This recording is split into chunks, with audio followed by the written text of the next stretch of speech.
Специални изкуства, методология и процес.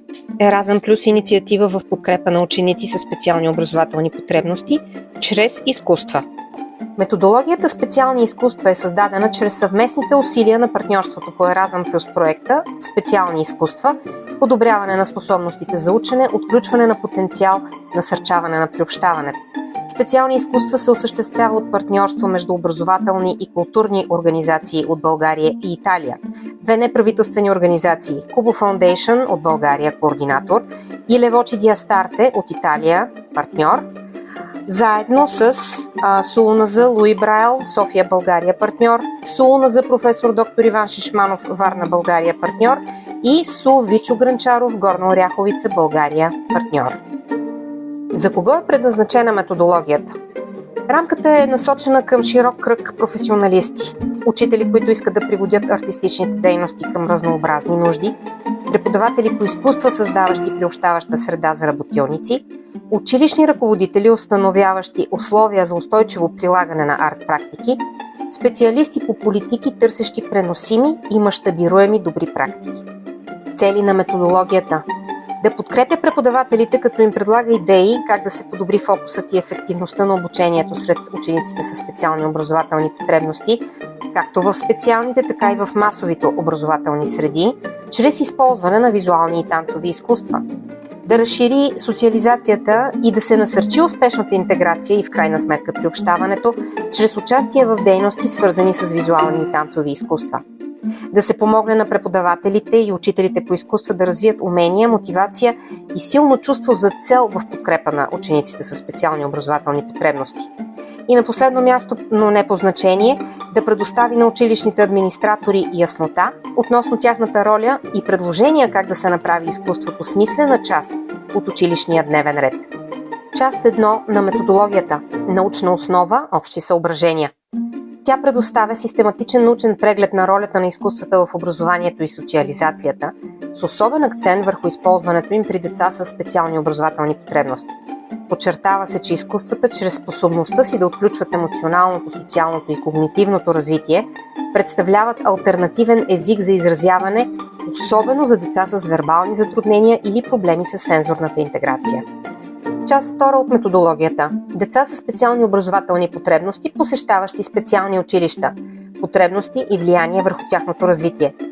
Тази част представя констатации от наблюдения на място, проведени в 2 български специални училища, изследващи как изкуствата и занаятите се използват в образователни и терапевтични условия за ученици с специални образователни потребности. Документира се адаптирането на артистичните дейности според възрастта и способностите на учениците и се подчертават положителните ефекти на занаятите, визуалните изкуства и тактилните игри върху двигателната координация, комуникативните умения и емоционалната регулация. Един от изводите е, че децата с увреждания често са много материалистични и реагират по-добре, когато резултатите от усилията им са незабавни. Резултатите от изкуството са такива. Резултатите от математиката, за разлика от тях, често са някъде в далечното бъдеще. Това помага да се обясни защо изкуствата са по-привлекателни и по-желани за децата с увреждания. Част 3 от методологията – деца с специални образователни потребности, посещаващи масови училища, потребности и влияние върху тяхното развитие. Тази част разглежда реалностите, пред които са изправени децата с специални образователни потребности, интегрирани в общообразователните училища. Въз основа на наблюдения в българско училище партньор се обсъждат институционални предизвикателства, като системна нетолерантност, нестабилност в кадровото осигуряване и прекъсване на подкрепата.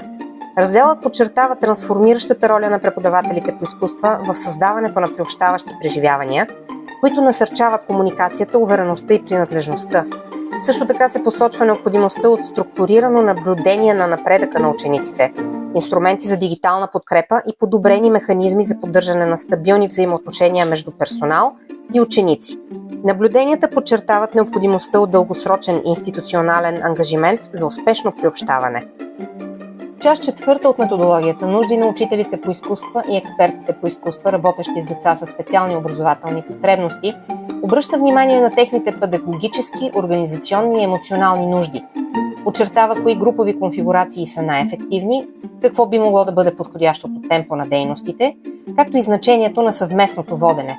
Акцентът е поставен върху значението на професионалния обмен, познаването на индивидуалните профили на учениците и интердисциплинарното сътрудничество.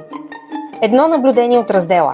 Страхът от това някой да бъде наранен, от това някой да не се справи, от това някой да се провали, от собствения провал или неспособност, може да се прехвърли от преподавател на дете и от дете на друго дете, особено по време на изпълнение на практически дейности, което е доказателство за това колко е важно преподавателите да управляват собствените си реакции, за да избегнат предаването на тревожност в групата. Част 5 от методологията – осигуряване на достъп до изкуствата за всички групи ученици, изследва практическите стратегии и водещите принципи за осигуряване на достъпност на образованието по изкуства за всички учащи, особено за ученици със специални образователни потребности. Тя въвежда концепцията за универсален дизайн за обучение като рамка за създаване на приобщаващи артистични среди по проактивен начин и очертава значението на адаптивните инструменти, мултимодалното обучение, диференцираното ангажиране и интегрирането на помощни технологии. Обсъждат се примери за визуални, тактилни и дигитални адаптации, като се обръща внимание на това как учителите в различни образователни условия могат да прилагат тези практики, използвайки достъпни и контекстуално подходящи ресурси. Част 6 от методологията – предимства на различните среди. Сравнява приноса на специалните и масовите образователни среди в подкрепа на ученици със специални образователни потребности чрез изкуствата. Подчертава уникалните предимства на специалните училища, включително специализираните услуги и терапевтичната експертиза, и ги съчетава с капацитета на приобщаващото образование да насърчава социалната принадлежност. Застъпва се за хибридни и контекстно чувствителни модели, които използват силните страни на двете среди, за да създадат обогатени приобщаващи възможности за обучение. Част 7 от методологията – използване на изкуства с групи с смесени способности. Тук разглеждаме по-отблизо педагогическите, развойните и социалните ползи от използването на изкуства в групи с смесени способности, които включват ученици със специални образователни потребности. Чрез комбинация от теоретични прозрения и практически примери се демонстрира как артистичната ангажираност подпомага невербалната комуникация, емоционалното изразяване, развитието на умения и социалното приобщаване.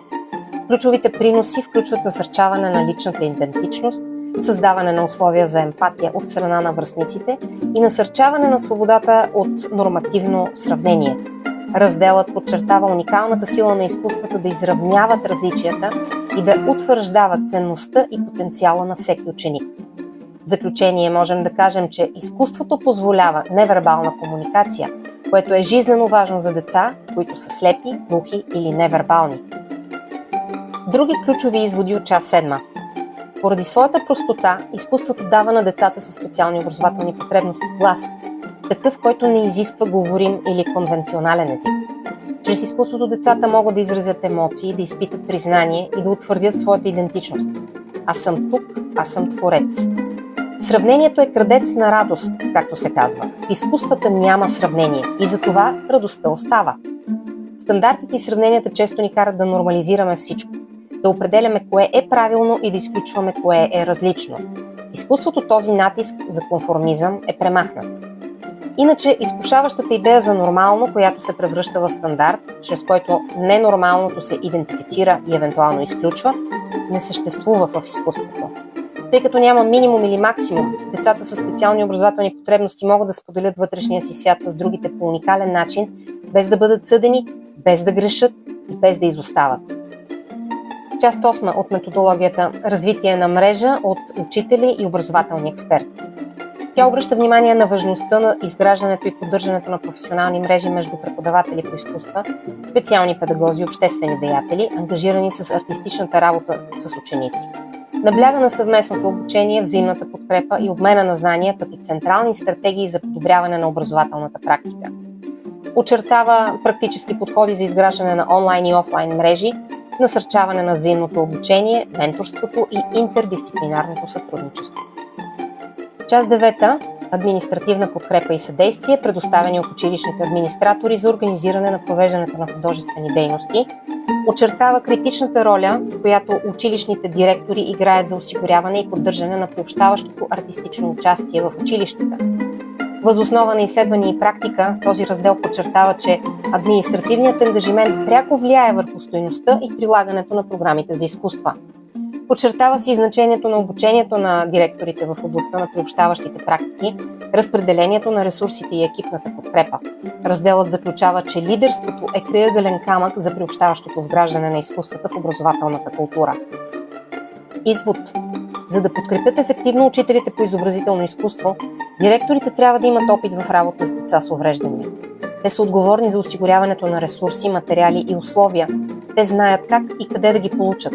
Те също така трябва да предоставят известно специално педагогическо обучение на специализирани учители по изкуства, работещи с класове или групи с смесени способности. Пълната методология, разработена по проекта, можете да изтеглите от линк под видеото. Нашият процес. Започнахме с учебно посещение, ангажирайки преподаватели и обучители от България и Италия в обмен на добри практики в продължение на 2 седмици в България, посещавайки 3 училища партньори по проекта. Дейността бе проведена през месец май 2025 година. Пълният доклад от нея е достъпен в линк под видеото. Въз основа на констатациите от учебното посещение и съществуващия опит и експертиза в рамките на партньорството, разработихме първоначалната версия на методологията. Дейността обхвана периода юни-август 2025 година. Методологията е достъпна от линк под видеото. Обучението, проведено в Гиларца, Сардиния през януари 2026 година, ни помогна да приложим на практика това, което проповядваме с помощта на български и италиански ученици и учители и да научим нови умения за работата в екипите си и с нашите ученици. Пълният доклад от дейността е достъпен в линк под видеото.